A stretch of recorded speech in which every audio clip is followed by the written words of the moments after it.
आज इस लेक्चर में हम food and nutritive value of milk के बारे में डिटेल में स्टडी करेंगे and role of milk and milk product in a balanced diet के बारे में स्टडी करेंगे।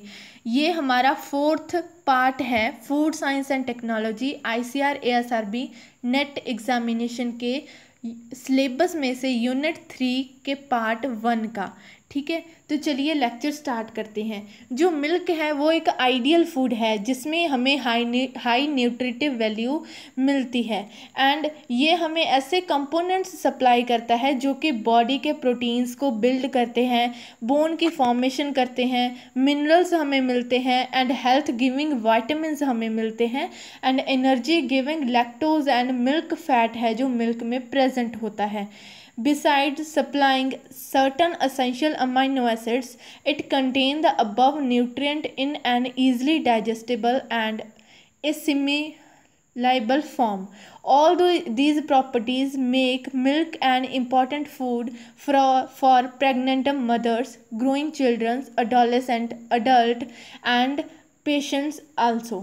ठीक है, तो जो मिल्क है वो हमें असेंशियल अमाइनो एसिड्स न्यूट्रिएंट्स भी प्रोवाइड करता है, इसलिए जो मिल्क है वो एक इम्पॉर्टेंट फूड है।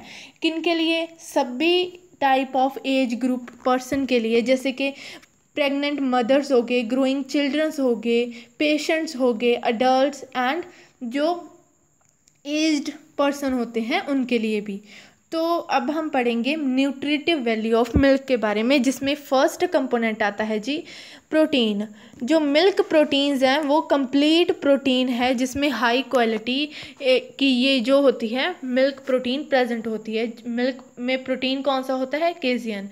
इसमें all type of essential amino acids present होते हैं लार्ज क्वांटिटी में। असेंशियल अमाइनो एसिड्स हमें क्यों चाहिए? असेंशियल अमाइनो एसिड्स हमें बॉडी की ग्रोथ के लिए चाहिए होते हैं, प्रोटीन की डेवलपमेंट करने के लिए असेंशियल अमाइनो एसिड्स चाहिए होते हैं। And next is a minerals. Partially all the minerals element हैं जो मिल्क में प्रेजेंट होते हैं।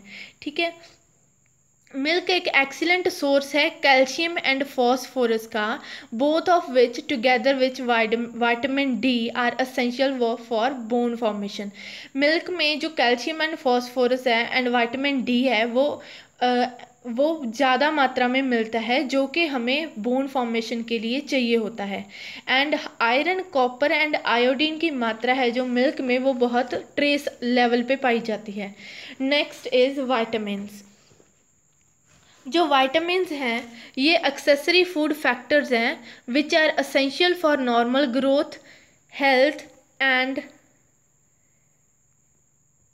Reproduction of living organism.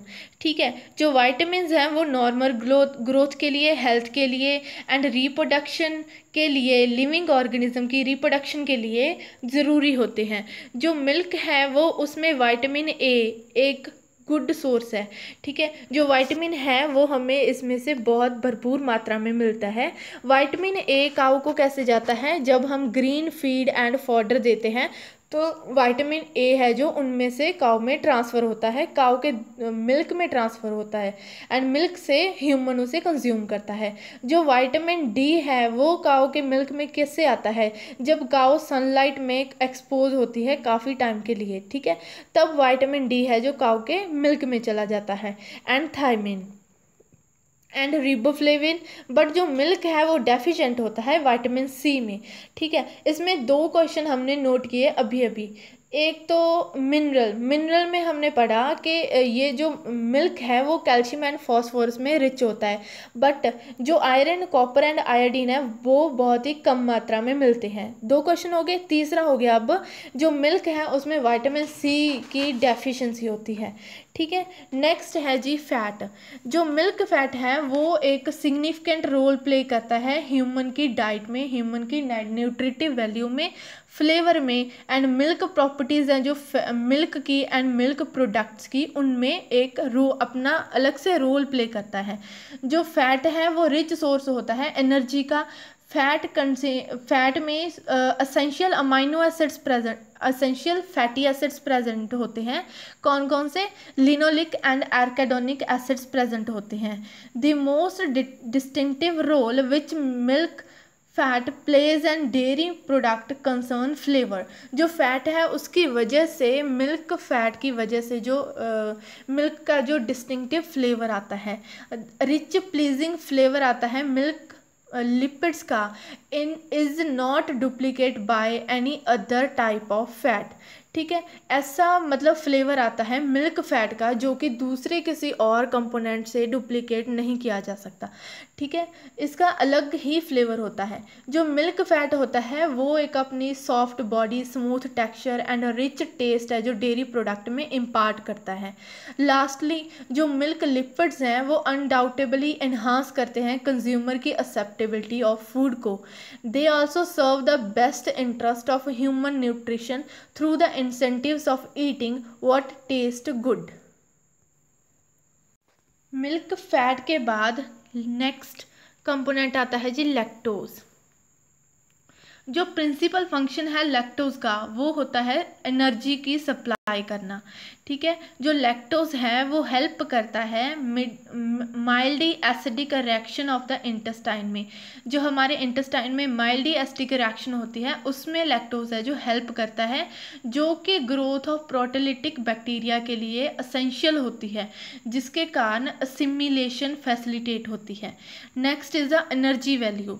जो एनर्जी वैल्यू है वो मिल्क फैट में 9.3 फूड कैलोरी पर ग्राम में प्रेजेंट होती है। ठीक है, milk protein and milk sugar की अलग से एनर्जी वैल्यू है जो बताई गई है।